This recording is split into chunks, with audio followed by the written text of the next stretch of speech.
안녕하세요. 내중신 채널 가족 여러분 반갑습니다. 김찬주입니다. 아주 날씨가 무덥고 장마철에 이 같은 불쾌지수가 높은 날씨에 이렇게 함께 해주신 여러분 대단히 감사합니다. 그나저나 우리는 이 소설을 시작할 때에 1월 31일에 시작했더라고요. 그렇게 하고 오늘 17번째 시간이 되면서 마침내 600페이지에 해당되는 이 소설이 오늘 하고 다음 주 한 번만 더 하면 끝나게 되어 있습니다. 오늘 26장인데 제목도 모래시계입니다. 그냥 시계가 아니고 왜 모래시계로 했을까? 이 내용은 조금 있다가 같이 이렇게 가다가 보면은 밝혀질 것 같고요. 전체적으로 지난주에 우리가 특히 야마다 장군이 어떻게 마지막으로 소멸돼 가는가를 봐왔다면은 온 이 아시아를 피로 물들게 했던 일제는 마침내 항복하게 됩니다. 처참하게 자기 자신 것들을 거의 다 잃을 뻔하다가 간신히 항복하게 되죠. 소멸돼 가는 과정을 얘기하고 있다면은 오늘 이 모래시계라는 장을 통해서 세 사람을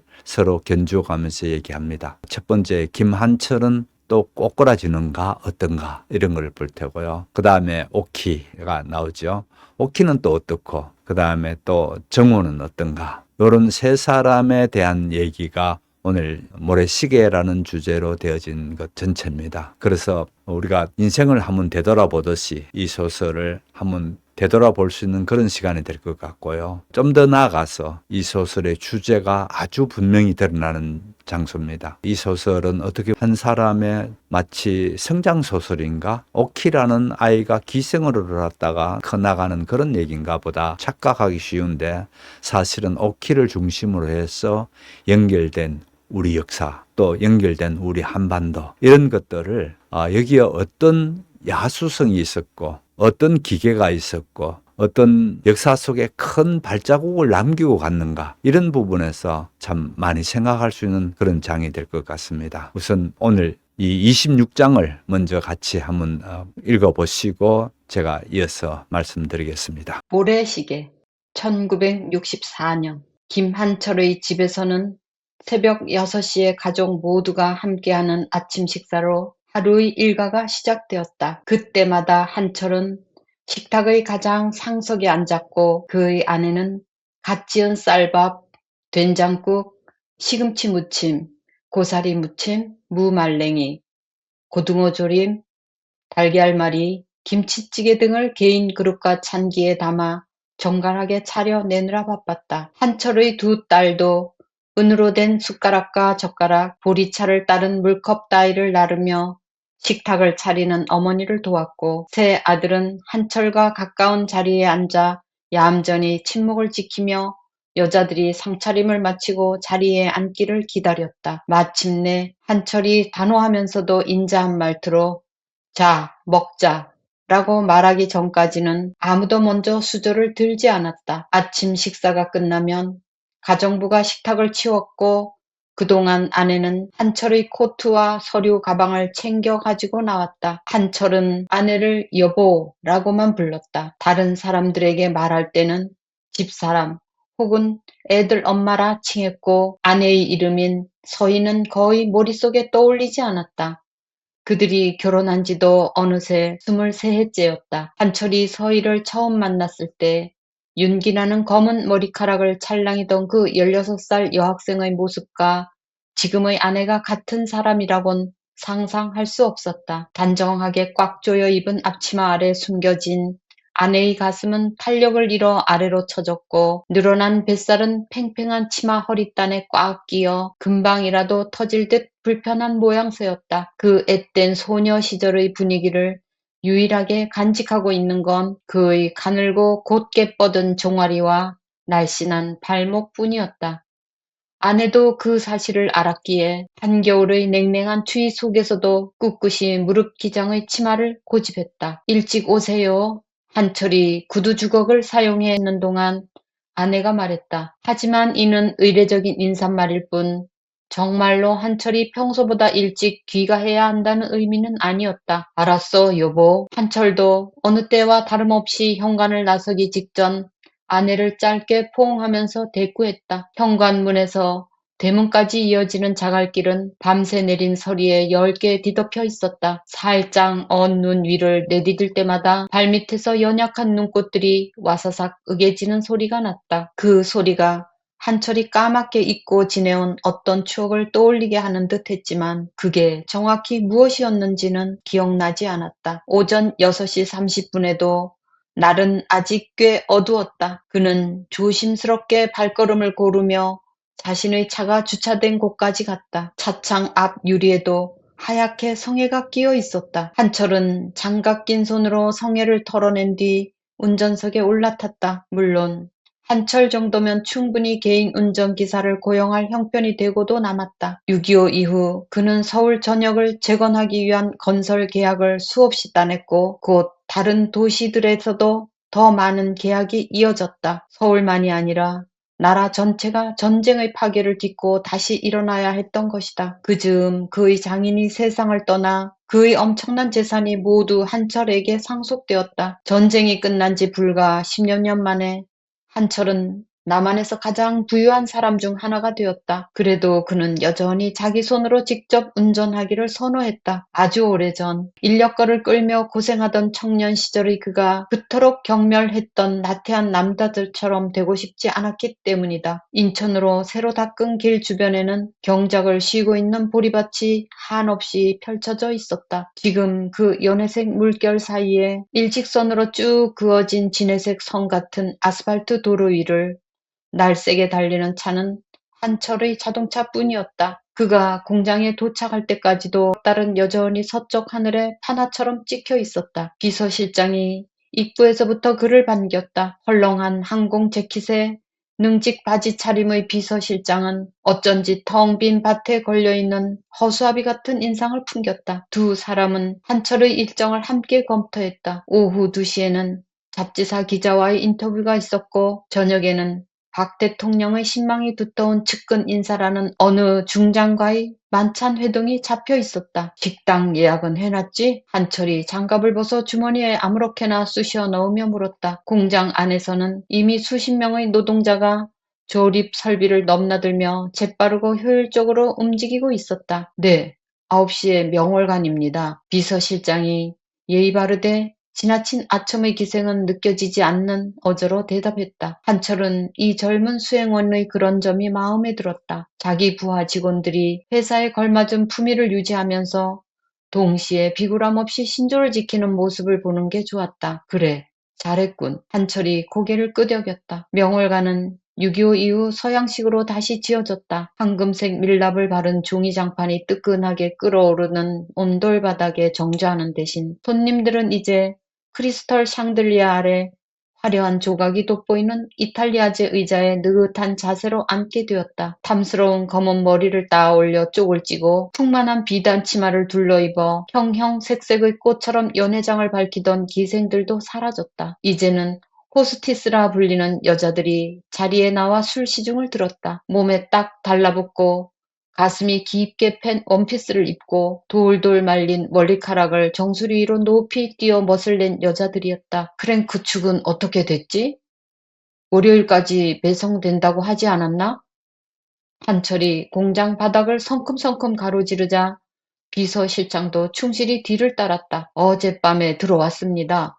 비서실장이 대답했다. 곧 한철이 최신 시제품에 대해 보고를 받게 될 작업대까지 남은 길을 걷는 몇 분 동안 다소 불편한 침묵이 이어졌다. 한철은 이제 아무 말 없이 그저 얼굴만 찌푸려 불쾌한 심정을 표현했다. 공장 부품을 공급하는 하청업체 대부분은 예정된 날짜보다 납품이 늦어지는 경우가 잦았다. 예전 같으면 바로 수행원을 향해 호되게 호통을 치거나 이후 발주 불량을 축소하여 해당 업체를 처벌하는 방안을 고려해 보았을 터였다. 하지만 최근 들어서는 그런 지연 상황에서도 인내심을 잃고 조급해하는 경향이 훨씬 줄어들었다. 빠르든 늦든 결국 될 일은 되기 마련이라는 걸 한철은 경험으로 깨닫게 되었다. 그리고 너무나 무서운 이야기지만 그 반대의 경우도 사실이었다. 이를 알게 되고부터 그는 남에게 좀 더 관대하게 행동하게 되었다. 아무리 노력해도 자신이 경험해온 엄청난 규모의 일들을 겪거나 일으킬 능력과는 거리가 먼 그저 평범한 하루하루를 살아가는 사람들 아닌가. 부품 공급자들, 그가 고용한 노동자들, 그리고 그의 조용하고 성실한 수행원도 사실 군대와 정치 쪽에 연줄을 대어 사귄 이들 일부를 제외하면 한철이 평생 알고 지낸 대부분의 사람은 그러한 범주에 속했다. 작업대에서는 기술자들이 최근 추가되고 보완된 신규 엔진을 한철에게 보여주기 위해 대기하고 있었다. 반짝반짝 빛나는 강철 피스톤과 원통들이 모두 완벽하게 연결되고 서로 조화를 이룬 채 흠잡을 데 없는 고요함과 그 안에 내포된 에너지를 품고서 오로지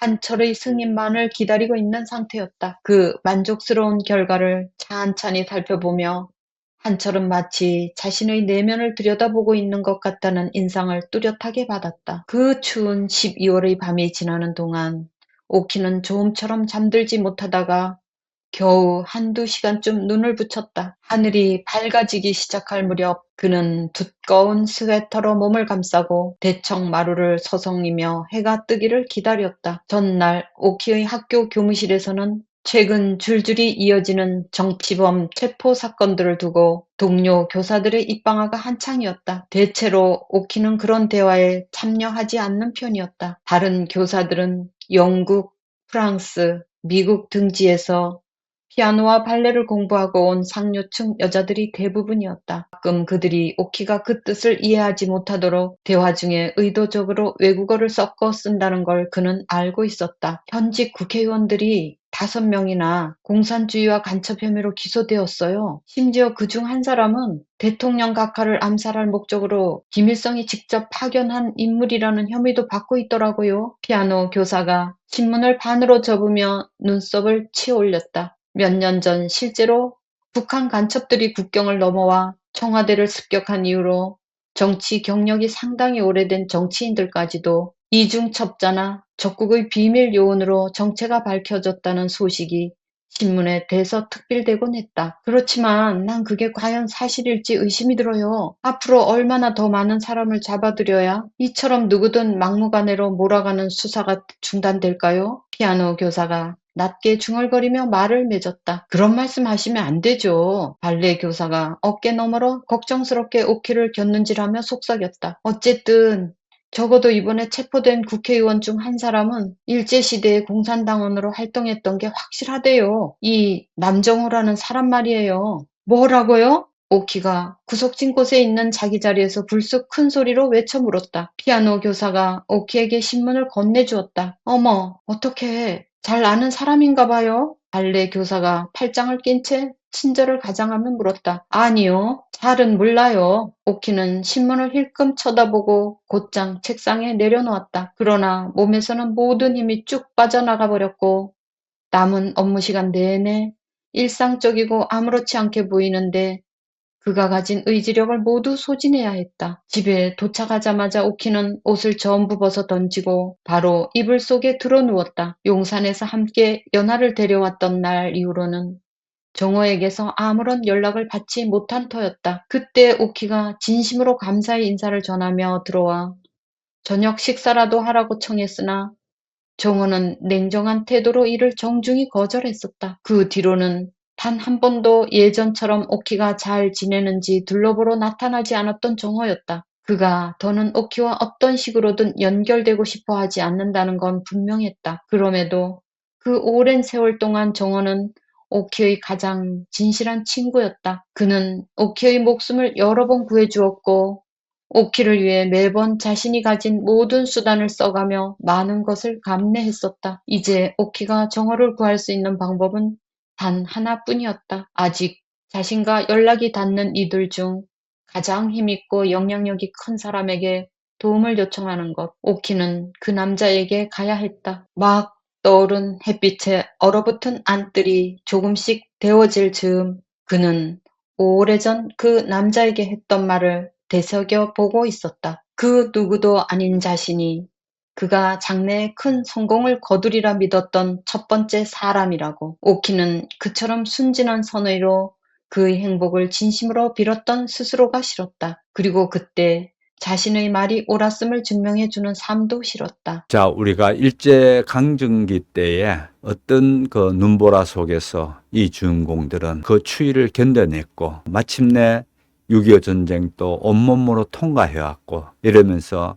26장 처음에 시작할 때에는 1964년이라고 그렇게 되어져 있습니다. 그래서 1964년 한 시절을 이렇게 쑥 들어가게 되는데 첫 번째에 김한철을 카메라가 이렇게 쭉 비치고 있습니다. 그래서 김한철을 쭉 비치고 있는 부분이라면은 또 그 다음에 카메라는 오키에게 가고 김한철과 좋게 비교되는 감옥에 갇혀 있는 정호에 대한 얘기 이러면서 서로 비교됩니다. 그러면서 역시 이 구조도 마치 우리가 이전에 봤던 데칼코마니처럼 그렇게 되어 있습니다.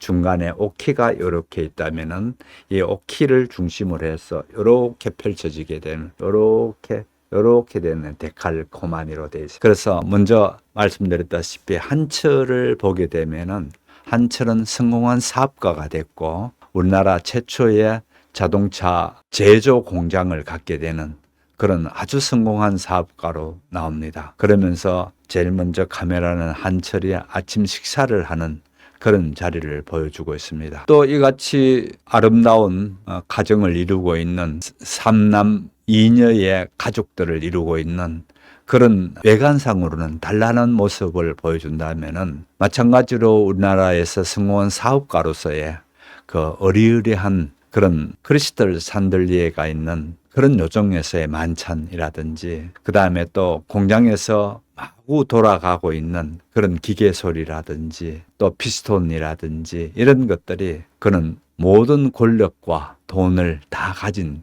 그런 사람으로서 보여집니다. 여기에서 본문 속에 들어보셨을 때 한철이 행복했나요? 그러지 않는 부분을 여러분 보셨을 겁니다. 정오가 될 무렵 한철은 차를 몰고 서울에 있는 사무실로 돌아와 서둘러 점심을 먹었다. 그런 다음엔 앞으로 예정된 홍콩, 방콕, 런던 출장 일정에 관해 비서실장에게 묻고 관련 내용을 확인했다. 이젠 은행 서류를 살펴볼 시간이었다. 한철이 회계 장부를 꼼꼼하게 대조하고 확인하는 중에 비서실장이 사무실 안으로 고개를 쏙 들이밀더니 취재 기자가 도착했다고 알렸다. 집중하고 있던 서류철에서 간신히 고개를 든 한철은 들어온 기자가 여자임을 알고 약간 놀랐다. 그는 짧은 머리카락을 볼륨 있게 부풀린 스타일을 하고 있었으며 작은 입술은 연갈색으로 칠하고 짙은 홍차색 터틀넥 스웨터 아래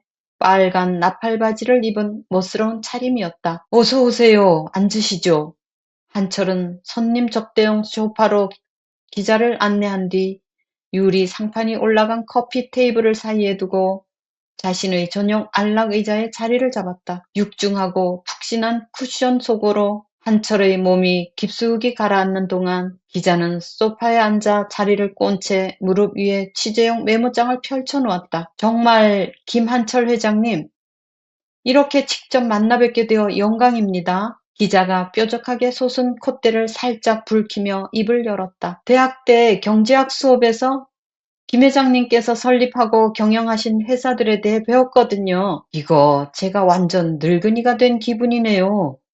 한철이 미소를 지었다. 그런 뜻으로 말씀드린 게 아니라 기자가 눈을 크게 떴다. 이렇게 짧은 기간 내에 어떻게 이만큼 엄청난 성취를 이루셨는지 직접 엿듣고 들어볼 수 있다는 게 너무 설레서요. 6.25의 폐허를 딛고 일어나신 것만도 대단한데 심지어 그 전보다 더 큰 성공을 일궈내기까지 하셨으니까요. 그리고 한국 최초의 자동차 제조 공장을 세우셨죠. 회장님께서는 이런 행보가 바로 본인이 원하는 길이었다는 걸 항상 알고 계셨나요? 네, 그렇게 말할 수 있을 것 같습니다. 한철은 생각에 잠긴 듯 고개를 주걱거렸다. 저는 10대 후반에 학비를 내기 위해 거리에서 인력거를 끌었어요. 그러다 20대에는 자전거 수리점에서 일하게 되면서 인력거나 자전거처럼 자동차의 작동 방식과 조립 원리를 파악할 수 있겠다고 직감했었습니다. 그때만 해도 제 말을 믿어준 사람은 아무도 없었지요. 하지만 스스로 자기 자신을 믿으면 결국 인생도 그 믿음을 따라 잘 풀려 나가더라고요. 어쩜 놀라운 이야기네요. 기자가 감탄의 말을 쏟아냈다. 그러니까 장래를 바라보는 당당한 포부가 얼마나 중요한지 알려주시는 말씀이군요. 그리고 자신감도요. 한철은 이마에서부터 머리를 뒤로 쓸어 넘기며 고개를 끄덕였다. 단지 검은 머리보다 흰 머리가 더 많을 뿐 그의 머리숱은 여전히 아주 풍성했다. 그렇다면 어떻게 그런 자신감을 가질 수 있었는지가 궁금한데요. 김 회장님 같은 분들은 그냥 선천적으로 높은 자신감을 가지고 태어난 게 아닌가 싶긴 하지만요. 어떤가요? 회장님께서는 늘 본인의 능력에 대해 강한 확신을 지니고 계셨나요? 자신감이란 타고나는 게 아니에요. 만약 처음부터 완벽한 자신감을 느낀다면 그 사람은 사실 아무것도 모르는 바보라는 말밖에 안 되지요. 한철은 머릿속에 떠오르는 생각들을 정리하며 천천히 말을 이었다. 자신에 대한 진정한 믿음을 갖게 만드는 건 세상에 딱 두 가지가 있습니다. 하나는 본인에게 닥친 어려움을 스스로 극복하는 것이고, 다른 하나는 누군가에게서 깊은 사랑을 받는 것이죠. 운 좋게도 이 두 가지를 다 경험한다면 그 사람은 자신에 대해 충분한 믿음을 지니고 남은 삶을 살아갈 수 있게 됩니다. 한철은 분명히 감상적인 유형은 아니었으나 그렇다 해도 지난 날의 기억을 떠올리며 무언가 서글픈 감정이 치밀어 오르는 것을 막을 수는 없었다. 창밖에는 차갑고 건조한 바람이 새로 지어 올린 건물들, 콘크리트와 강철로 만들어진 그 원통형과 잎방채들을 향해 강하게 몰아치고 있었다. 가느다란 가지만 남은 갈색 나무들이 이리저리 춤을 추었고 거리의 여자들과 남자들은 저마다 모자를 푹 눌러쓰고 외투를 단단히 여민 채 거센 바람에 대항해 몸을 굽히고 나아갔다. 기자는 이어 사업 초기의 사정에 대해 물었다.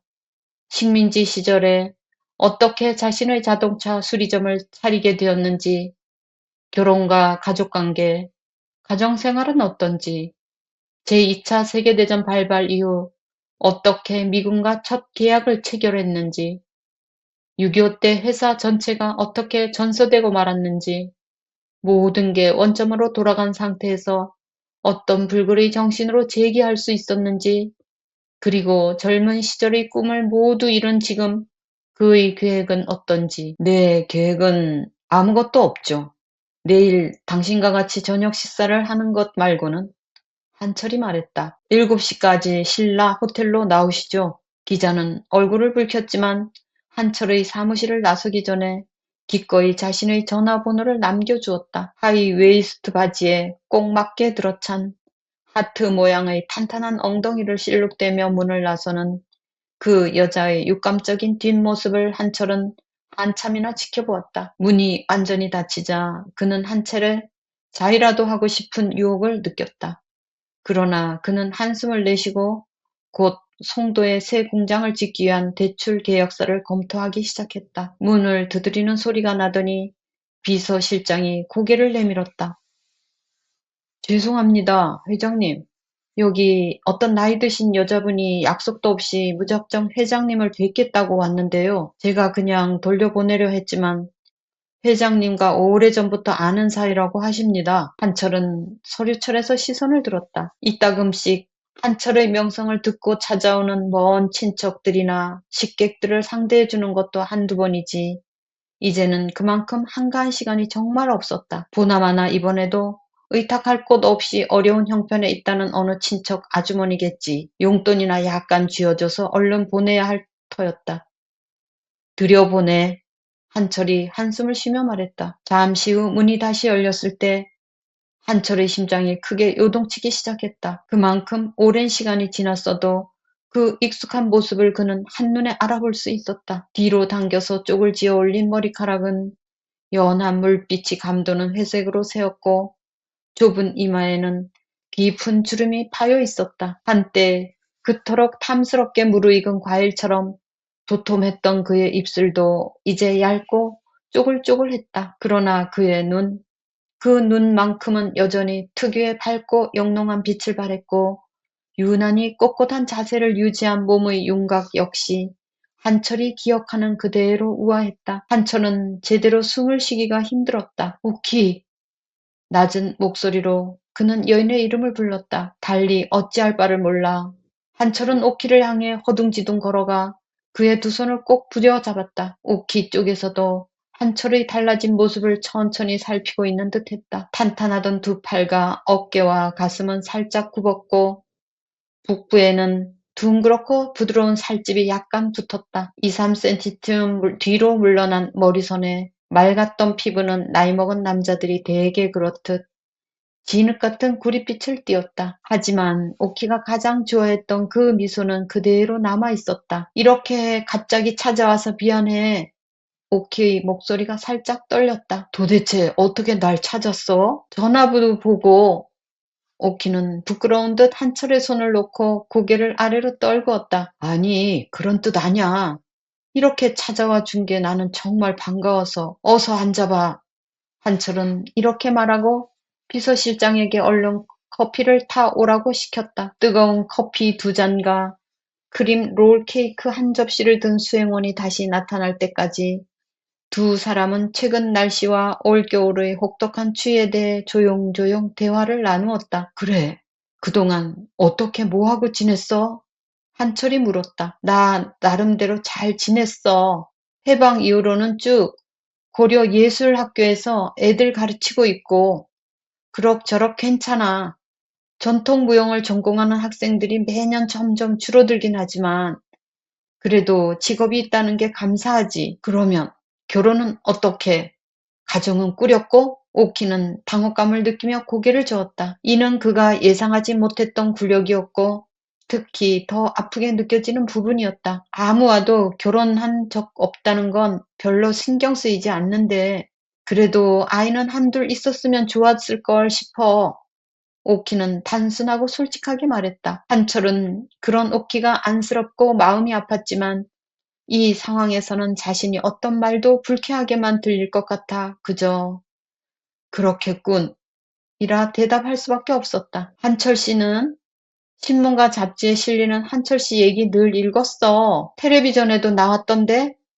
한철 씨는 모든 것이 잘 풀린 것 같더라. 다른 사람들처럼 나도 우여곡절을 겪었지만 결국엔 어찌어찌 운이 좋았지. 애들은 몇이야? 아들 셋에 딸 둘. 큰애는 대학교 3학년이고 막내는 이제 12살이야. 오키가 미소 지었다. 한철 씨 인생을 부러워하지 않을 사람이 누가 있겠어. 내가 늘 그랬지. 한철 씨가 서울에서 가장 성공한 남자가 될 거라고 말이야. 정말로 한철 씨는 내 예언을 훨씬 뛰어넘었네. 오키. 한철이 커피를 한 모금 마셨다. 내가 당신한테 신세 많이 졌지. 이제 오키가 묵묵히 커피를 홀짝거릴 차례였다. 갑자기 왈칵 차오르는 눈물을 감추기 위해서였다. 그래, 맞아. 오키가 커피잔으로 얼굴을 가린 채 갈라지는 목소리로 말했다. 한철이 손을 뻗어 오키의 팔을 살며시 매만졌다. 오키는 커피잔을 접시에 내려놓고 화장이 망가지지 않도록 손가락 끝으로 눈꼬리에 맺힌 눈물을 꾹꾹 찍어냈다. 당신에게 상처 줘서 정말 미안해.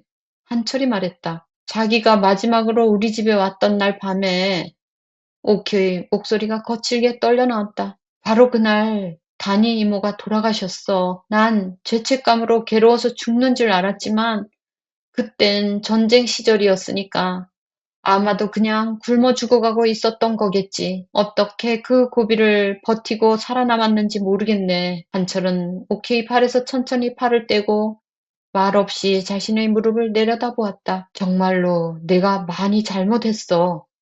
마침내 그가 입을 열었다. 오키 씨에게 용서를 빌기 위해 뭐라도 할 수 있는 일이 있으면 좋겠어. 고개를 푹 숙인 채였지만 오키의 숨소리를 통해 한철은 그가 이제 소리내어 울고 있음을 알 수 있었다. 한철 씨가 날 위해서 해줄 수 있는 일이 하나 있어.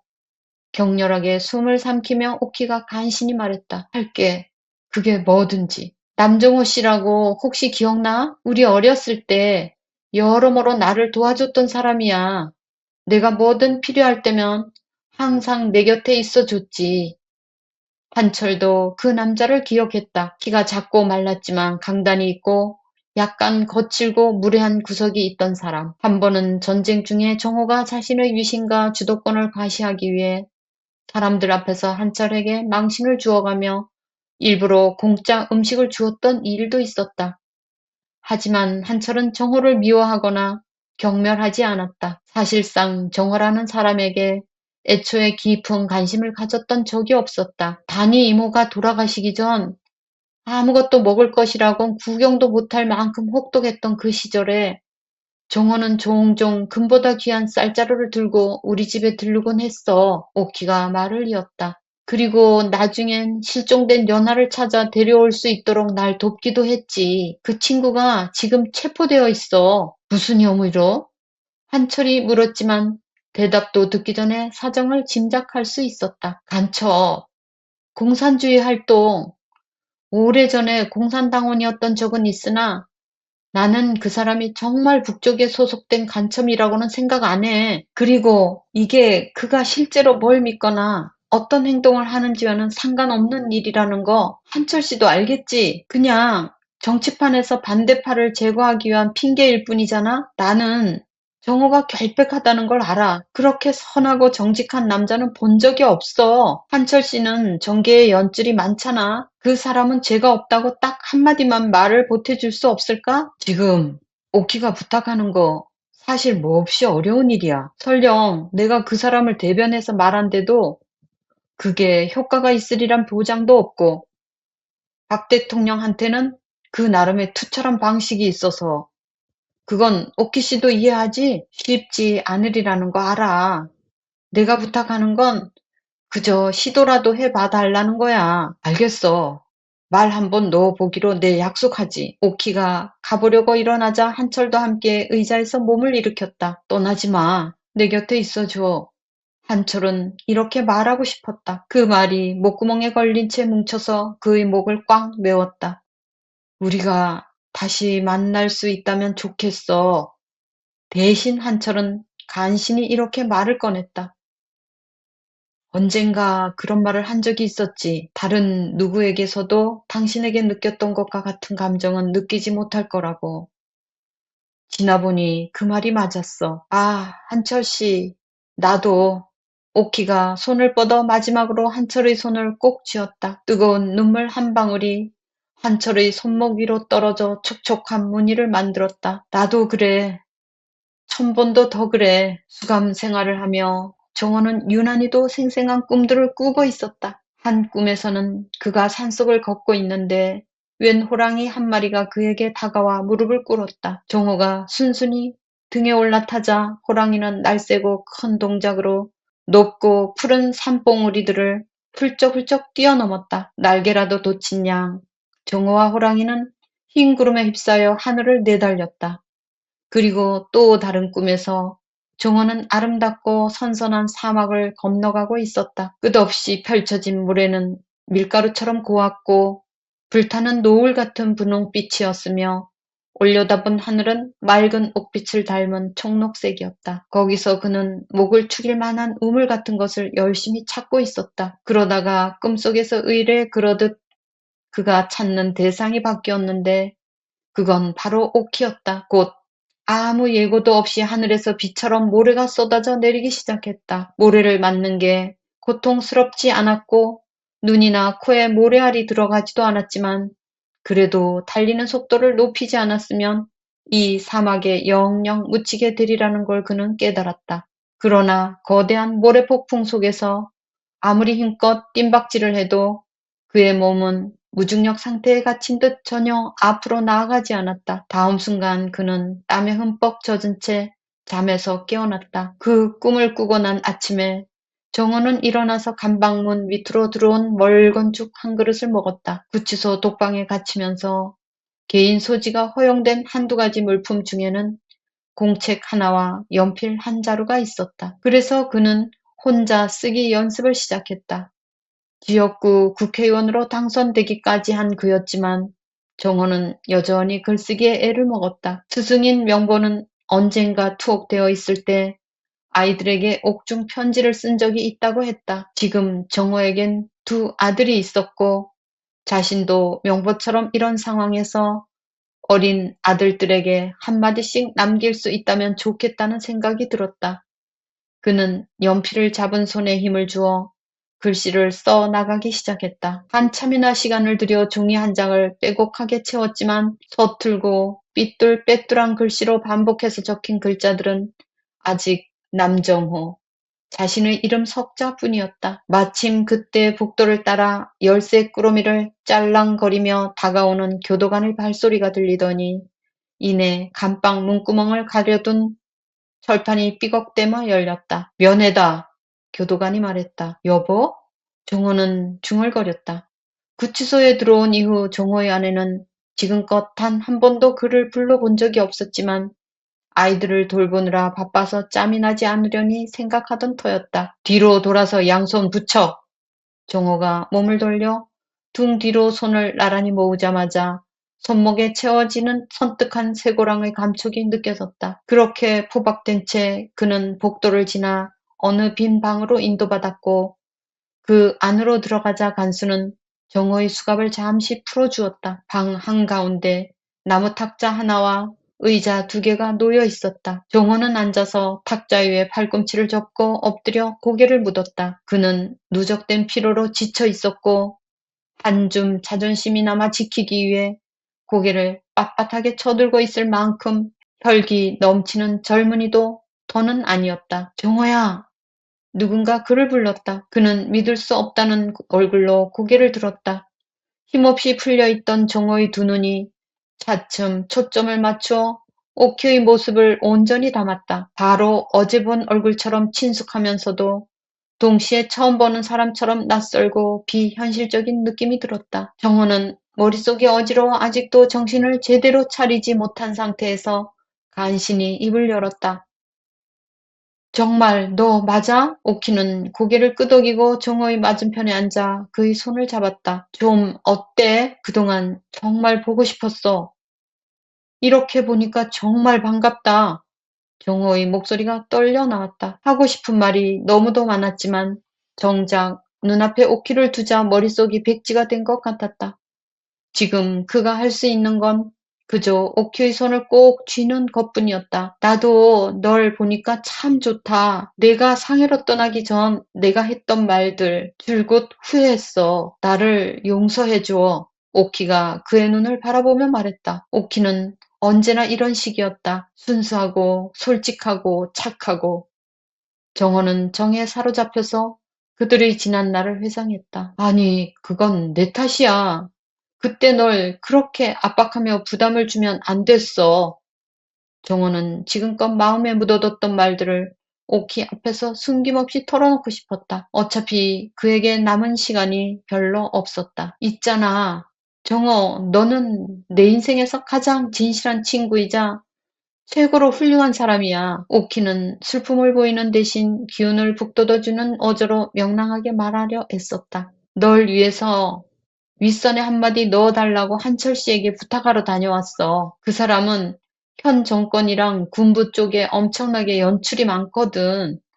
나를 봐서라도 최선을 다해보겠다고 그의 입으로 직접 약속했어. 분명히 잘 풀려날 테니 아무 걱정 마. 고마워. 내가 날 위해 애써줬다는 것만으로도 이미 온 세상을 다 가진 것 같다. 단지 그게 정말 가능한 일인지는 잘 모르겠지만 그는 말을 뚝 멈췄다. 오키가 반박하려 했지만 그는 이내 고개를 젓고 말을 이었다. 오키야, 나 어젯밤에 어느 사막을 건너는 꿈을 꿨어. 아주 곱고 부드러운 분홍색 모래와 푸른 하늘이 펼쳐진 아름다운 곳이었지. 그러다가 갑자기 모래가 비처럼 떨어지는 거야. 처음에는 발목 높이까지 차다가 어느새 무릎까지 올라오는데 오키는 어둡고 짙은 여전히 사랑스러운 눈동자로 정호의 얼굴을 빤히 들여다보고 있었다. 거기서 도망치려고 필사적으로 애를 쓰다가 꿈에서 깼어. 그러다 오늘 아침 뒤늦게 그런 생각이 들더라. 나는 모래시계 안에 갇혀 있었던 거라고. 씩 웃는 정호의 얼굴에는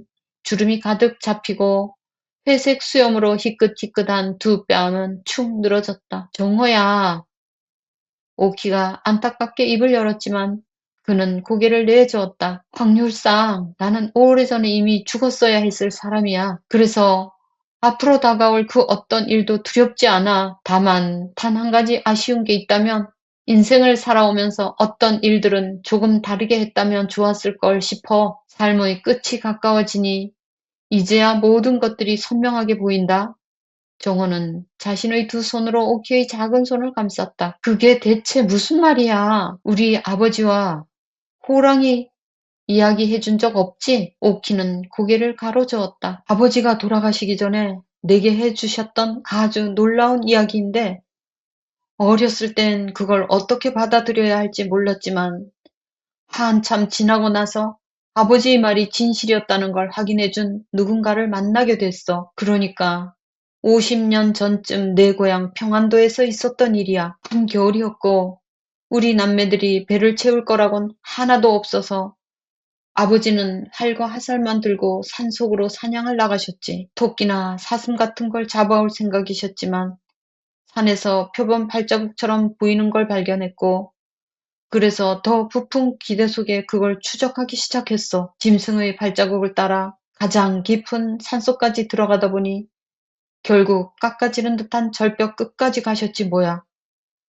거기서 아버지는 그 발자국의 주인과 정면으로 마주쳤대. 그런데 뜻밖에도 그건 표범이 아니라 아직 어린 호루양이었어. 만약 그때 총을 쏴서 그놈을 죽였다면 그걸 팔아 번 돈으로 최소 1년은 충분히 먹고 살았을 거야.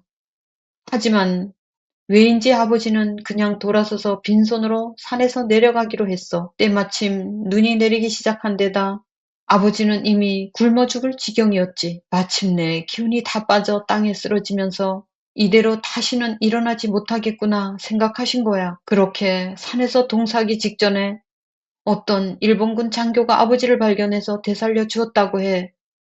이 장교는 이 이야기에 이어지는 부분이 사실이라고 확증해준 인물이고 수십 년 뒤에 아주 신비한 우연으로 그 사람과 만나게 됐지. 장교는 자기와 마주친 우리 아버지가 어떤 모습이었는지 확실히 묘사했고 또 내 얼굴 생김새가 그분과 똑 닮았다고 하더라. 어쨌든 아버지와 그 일본 군인들이 함께 하산하던 중에 호랑이 한 마리가 그들을 뒤쫓고 있다는 걸 알게 되었대. 거대한 발자국으로 미루어 봐서는 몸집이 집채만큼 커다란 놈이었어. 그러다 진짜로 그 호랑이가 갑자기 그들 앞에 펄쩍 뛰어 나타나더니 공격할 태세를 취하더라는 거야. 모두가 죽고 말 그 위기에서. 우리 아버지가 나서더니 소리를 질러 놈을 쫓아버렸어. 놀랍게도 호랑이는 앞으로 나선 아버지를 쳐다보고는 가만히 뒤돌아 숲으로 다시 달려가 버렸대. 그렇게 크고 사나운 호랑이라면 아버지를 단 한 번에 덮쳐서 죽일 수도 있었을 텐데 말이야. 호랑이는 왜 아버님을 해치려 하지 않았던 걸까? 아버지는 늘 그 호랑이가 환생한 우리 어머니였을 거라고 생각하셨어. 정호는 오키의 눈을 들여다봤다. 오키의 얼굴도 삶의 풍파에 많이 쏠렸지만 그 검고 빛나는 눈만은 어렸을 때부터 보아온 모습 그대로였다. 모래시계 안에서조차 영원히 시간의 손길이 닿지 않는 무엇인가가 있다는 사실을 깨닫자 정호의 마음이 아려왔다. 그게 과연 맞는 말인지 나도 몰라. 그냥 아버지 당신께서 그렇게 믿고 싶으셨던 거겠지. 먼저 돌아가신 어머니께서 아버지를 너무 사랑하셔서 다른 삶을 살면서도 그분을 지켜주려 하셨던 거라고. 왜냐면 오키야, 이 세상의 모든 것이 인연이니까. 길거리에서 옷깃만 스쳐도 인연이란 말 하잖아. 하지만 그 중에서도 가장 깊은 인연은 100년 가약을 맺는 부부의 연이겠지. 그리고 그게 바로 내가 인생에서 제일 아쉽고 후회스럽게 생각하는 점이야. 이번 생에서 너랑 그런 인연이 되지 못했다는 거.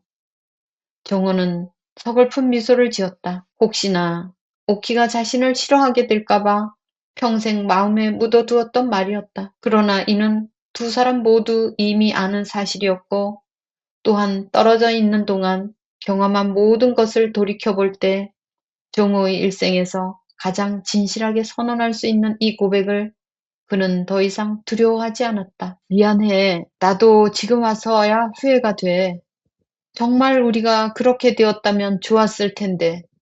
오키가 따끔따끔한 코끝을 훔치며 말했다. 만약 내가 다음 생으로 돌아온다면 그땐 너를 찾아서 꼭 결혼할 거야. 혹시 돌아오지 못하고 이승가 저승 사이 어딘가의 황혼역에 갇힌다 해도, 아니면 천국에서든 지옥에서든 내 영혼은 너를 찾아서 계속 떠돌아다닐 거야.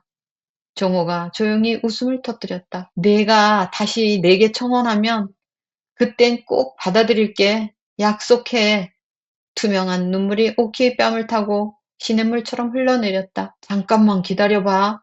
종호는 꼭 잡고 있던 오키의 손을 놓은 뒤 바지 주머니를 서둘러 뒤적이기 시작했다. 너한테 주고 싶은 게 있어. 그가 손 안에 쥔 작은 물체를 내밀었다. 그것은 장식 없이 도톰한 은가락지였다. 세상에, 이걸 어떻게 여기까지 들여왔어?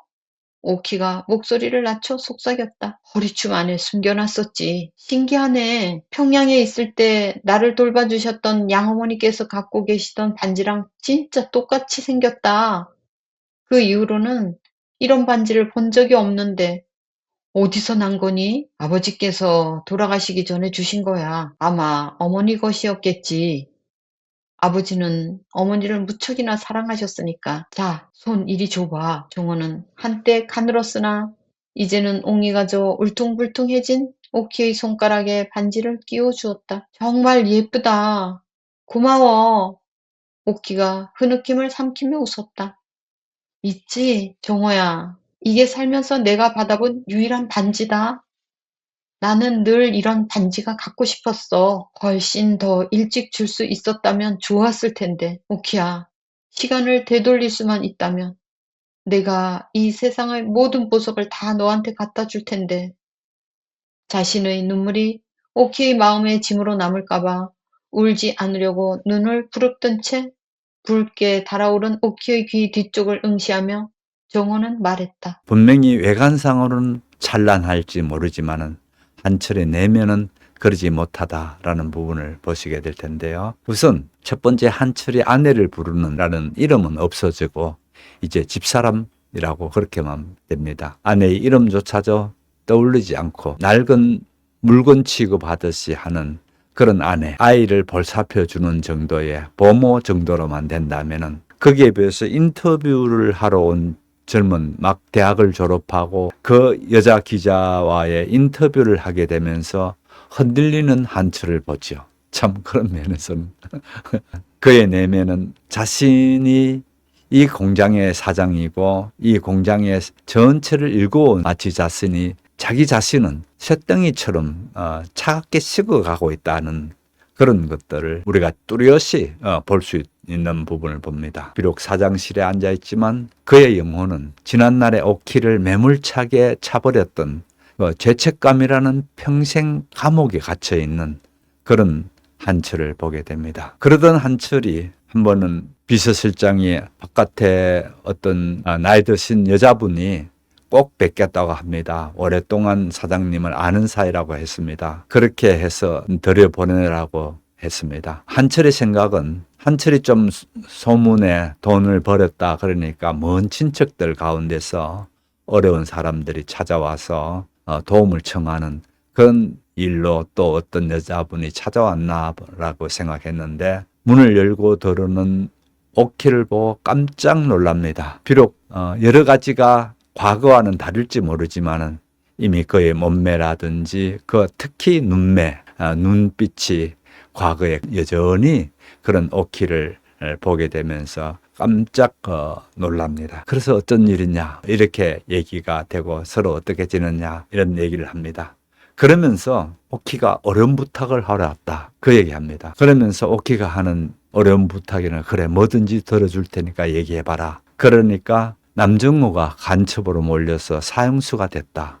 그래서 남정호가 결코 나라를 팔아먹을 사람이 아니었는데 이렇게 됐다. 부디 좀 높은 사람들께 그 연줄도 많고 그러니까 좀 이 얘기가 들어갈 수 있도록 해달라 그런 얘기입니다. 그래서 이거는 특히 박정희 대통령 같은 분은 자기의 뚜렷한 주관이 있기 때문에 이렇게 얘기한다고 될 일도 아닌 것 같고 이거는 내가 해서 할 수 있는 부분이 아닌 것 같다고 그 얘기합니다. 그렇기 때문에 오키가 아주 매달리면서 얘기합니다. 높은 사람들께 말이라도 좀 넣어줘봐. 사형만 안 당하도록 말이라도 좀 넣어달라고 그렇게 하니까 그러면은 내가 말은 넣어주겠다. 그렇게 하고 두 사람 헤어지게 됩니다. 여기에서 우선 남정우를 살려달라고 그렇게 가서 부탁하는 오키를 한번 보십시오. 오키는 맺어진 인연에 대해서 끝까지 자기가 할 수 있는 범위 내에서 최선을 다하려고 하는 그런 모습을 보게 되죠. 이제 카메라는 곧바로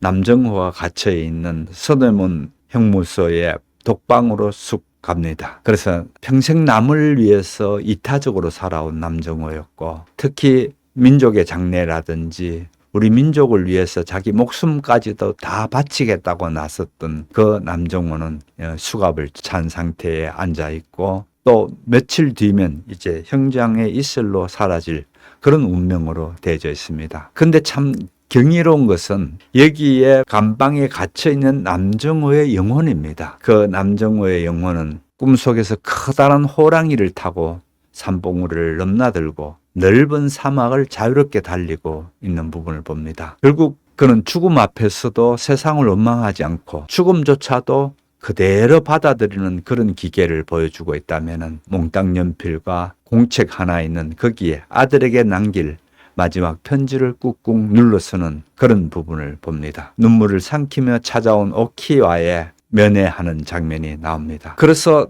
우선 작가는 우리 읽고 있는 독자들에게 이 질문을 던지고 나오는 겁니다. 세상의 잣대로 보면 김한철이 분명히 성공한 사람이고 김한철은 결국 이루어낸 그런 사람이라고 보지만은, 그러나 작가가 봤을 때는 김한철은 외관상은 그럴지 몰라도 자기 내면의 감옥에 갇혀 있는 사람이라면은, 거꾸로 남정호는 어떻습니까? 남정호는 비록 몸은 여기에 갇혀져 있을지 모르지만 그의 생각과 그가 갖고 있는 기계는 큰 호랑이를 타고 마구 이렇게 저렇게, 비록 꿈속이기는 하지만 넘나들고 있는 남정호를 보게 됩니다. 그렇다면 여기에서 누가 진정한 승리자인가라는 부분을 묻고 나오는 거죠. 결국은 여기에서 이 얘기입니다. 아주 좁은 감옥에 있으면서도 우주처럼 넓은 영혼을 가진 남정호야말로 진정한 승리자가 아닌가, 이렇게 되는 부분을 봅니다. 물론 꿈속에서 오키도 만나게 되죠. 자, 그러면 이제 이 장의 제목인 모래시계의 상징을 한번 보겠습니다. 하늘에서 모래가 마구 쏟아지고 모래는 무릎까지 차오르고 몸은 도무지 도망갈 데가 없게 그런 때에 나는 모래시계 안에 갇혀 있었다, 그 얘기를 합니다. 한마디로 위에서 마구 내리솟는 모래시계, 이거는 정호가 처한 역사의 큰 수레바퀴 같은 경우죠. 자기는 이 같은 그 폭력 앞에서, 역사가 마구 내려솟는 이 모래시계 앞에서는 무기력하기 짝이 없는, 피할 수 없는 죽음을 맞이하게 되는 정호를 보게 됩니다. 아무튼 우리 역사 속에서 보면 이같이 모래시계 같은 이러지도 저러지도 못하는 곳에서 묻혀져서 사라져본 사람들이 또는 유인들이 분명히 있었죠. 결국은 여기에서 곧 사형을 당하게 될 정호인 경우에는 세상을 저주하거나 역사가, 권력이, 운명이 우리를 모래로 파묻어 버리려 한다라고 하는, 아무리 굶더라도 호랑이가 풀을 뜯어먹진 않는다 하듯이 기계를 그대로 지키고 있는 부분을 보게 되죠. 결국 그 같은 것이 우리 민족이 이 역사의 풍파를 견뎌낸 민초들의 모습이 아닌가, 이런 생각이 듭니다. 자, 이제 이 소설에서 아주 아름다운 장면이죠. 정호와 오키가 면회실에서 만나서 호랑이의 이야기를 들려주는 부분입니다. 옛날 아버지가 굶어 죽어가려는 자신들의 남매를 위해서 사냥꾼으로 나섰고, 눈 내리는 깊은 산속에서 사냥 활동을 하다가 만났던 그 집채만한 호랑이 얘기. 결국은 그 호랑이, 큰 호랑이는 아버지를 공격하지 않고 가만히 쳐다보다가 숲으로 돌아가 버리는 경우죠. 그래서 그 훗날 아버지는 늘 그 호랑이는 어머니가 환생한 거다 굳게 믿었다는 겁니다. 이 대목에서 우리 소설은 작은 땅의 야수들, 진짜 의미를 발시킵니다. 흔히 야수라고 하는 경우는 피도 눈물도 없이 물어 뜯기만 하는 짐승, 자기 배만 채우는 짐승으로 보는데 여기서 물론 그런 면이 있죠.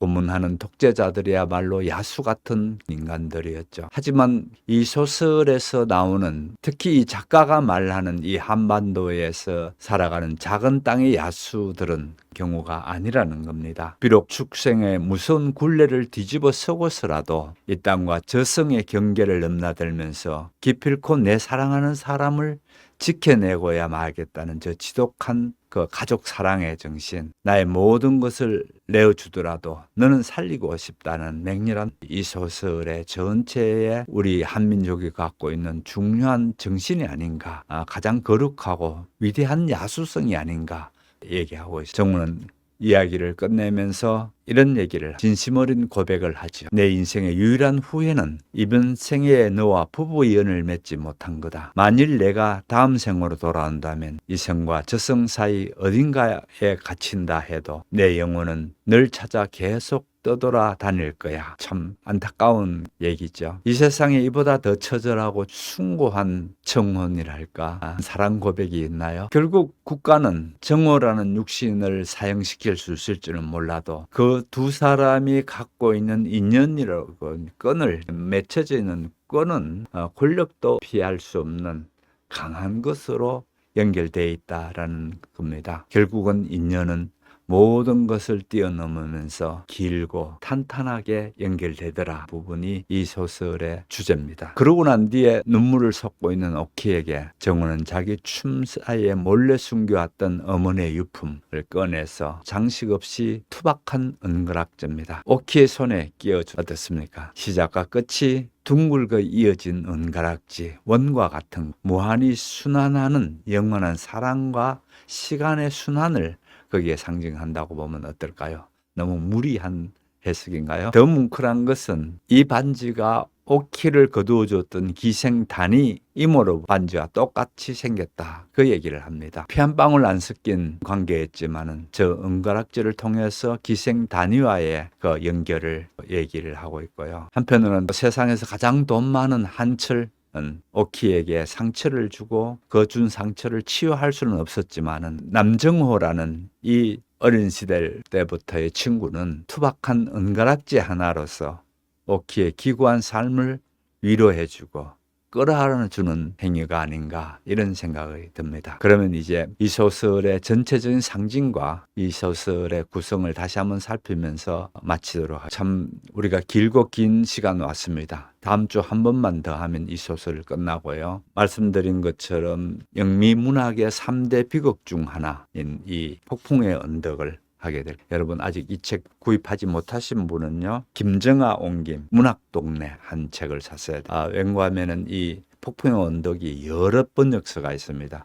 여러 번역서가 있으니까 가급적 이 번역서를 구입해 주시기 바랍니다. 자, 그러면은 오늘 26장 마지막으로 어떤 의미가 있는가, 어떻게 구성되어져 있는가라는 걸 보겠습니다. 첫 번째, 세 가지가 서로 은유로 연결되어 있다고 보면 되는데요. 구성상에서 제일 먼저 김한철을 보겠습니다. 성공했는 사람이지만은 그 내면이 또는 그 영혼이 비어있는 사람으로서의 김한철이 등장합니다. 그래서 본문 속에서 보면 마치 정교하게 조립된 엔진처럼 그렇게 자신을 보게 되면서 그게 생명력이라든지 거기에 자기 자신의 인간적인 찾아보기 힘들어하는 공허한 부분을 김한철을 통해서 보게. 그 다음에 두 번째에 오키입니다. 기억과 상실의 상처만 가지고 있습니다. 그걸로 사형을 당하고 있는 걸 그대로 경험하게 됩니다. 오키는 과거의 모든 것들을 기억을 현재로 끌고 오는 인물. 한철은 성공하면서 과거를 잊거나 덮어버리려는 사람이라면은 거기에 비해서 남정호는 감옥 속에서 죽음의 시간을 맞고 이 둘 사이에 연결하는 사람이 오키로 나. 오키가 중간에 있다면은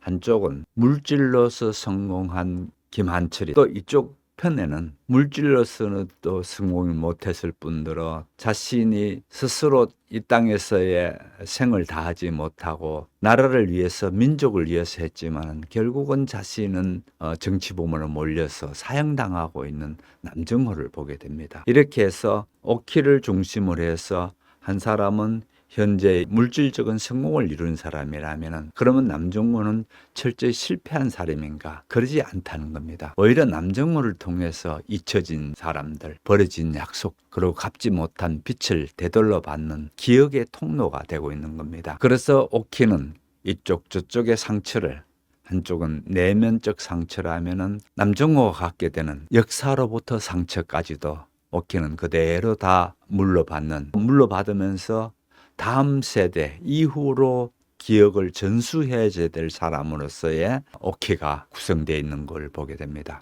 결국 전체 주제로 봤을 때는 이렇게 보면 됩니다.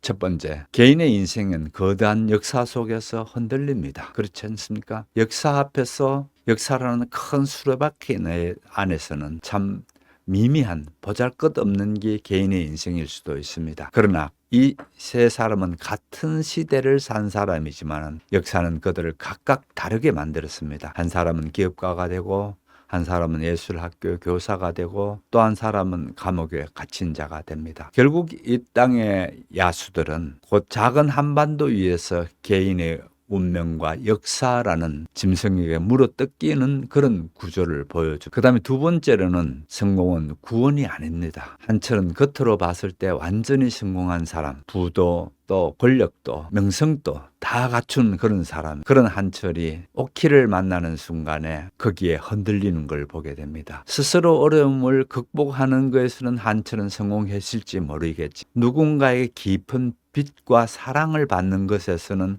한철은 실패한, 바로 그 같은 깊은 사랑을 준 사람은 인력거꾼으로서 그같이 보잘것없는 사람을 그렇게 아껴주고 키워준 사람이 오키였는데 나중에 배신해버리는 한철은 그런 사랑의 상처를 남긴 그런 사람은, 그래서 오히려 여기에서 성공은 한철에게 구원이 아니라는 것. 결국은 우리는 한철의 성공을 통해서 보면서 한철 혼자서 잘해서 된 게 아니고 누군가가 한철에게 사랑해줬고 누군가가 희생해줬고 기다려줬고 이와 같은 어떤 경우에는 역사적 우연의 세어지금 혼자서 다 잘해서 된 건 아니더라. 그래서 결국 사람이 세상에 성공했다 하더라도 사랑과 기억 앞에서는 떳떳하지 못하면은 그 성공은 온전한 성공은 아니다 라는 부분에서 우리가 깊이 생각해 볼 수 있는 그런 것 같습니다. 그 다음에 세 번째에 사랑은 소유가 아니라 기억과 희생으로 남는다 라는 부분입니다. 우리는 흔히들 사랑을 소유한다라고 생각하기 쉽습니다. 너무 수준 낮은 사랑에 대한 견해죠. 그러나 사랑은 더 중요한 것은 기억과 상대를 향한 희생에 있습니다. 그것이 숭고한 사랑의 힘이거든요. 그러면서 특히 정호와 오키의 사랑을 거기에 어떤 물질적인 거라든지 상대를 서로 소유하겠다는 전혀 없습니다. 오히려 그러기 때문에 결국 이루어지지 못하는지도 모르죠. 그들은 엉가락질을 마지막에 끼워주는 걸로 끝나는데 그 엉가락질은 누굽니까? 어머니로부터 물려받은 은거. 그러나 이 은가락지는 법률적인 부부로서의 구속이나 어떤 그거를 말하는 게 아니고 오히려 그것보다 훨씬 깊은 상징적인 의미를 띠고 있는 가장 깊은 약속을 의미하고 있는 언약을 얘기하고 있는 그런 부분을 보게 됩니다. 성취적인 측면에서는 정호는 전혀 오키를 끝내 얻지 못했지만 끝까지 오키를 귀하게 여기고 가는 그런 점에서의 정호의 사랑은 가장 낮은 자리에서 빛난 사랑이었다. 이렇게 볼 수가 있겠죠. 마지막 네 번째입니다. 시간은 모든 것을 넓게 하지만 어떤 것은 지우지 못한다는 겁니다. 사람의 몸도 넓고 또 많은 부분에서 우리는 흔적들은 지워지고 있죠. 그러나 그런 흔적들이 지워지고 그러지만은 진정한 것은 지우지 못한 게 있더라는 겁니다. 그 지우지 못하는 것은 기억과 사랑과 인연이라는 이 것들은 함부로 누군가가 지울 수 없는 부분이더라 이 얘기입니다. 그래서 결국 이 장에서의 모래시계라는 것은 단순한 죽음을 상징하는 상징뿐만 아니고 그것은 시간이 인간을 묻어버리는 장치이면서 동시에 그 모래 속에서도 끝까지 남는 것들이 기억과 사랑과 인연이라는 것을 말하고 있는 것입니다. 자, 오늘 또 이 더운 날씨에 함께 해주신 여러분 대단히 감사합니다. 다음 주에 또 한 번 더 뵙도록 하겠습니다. 대단히 감사합니다.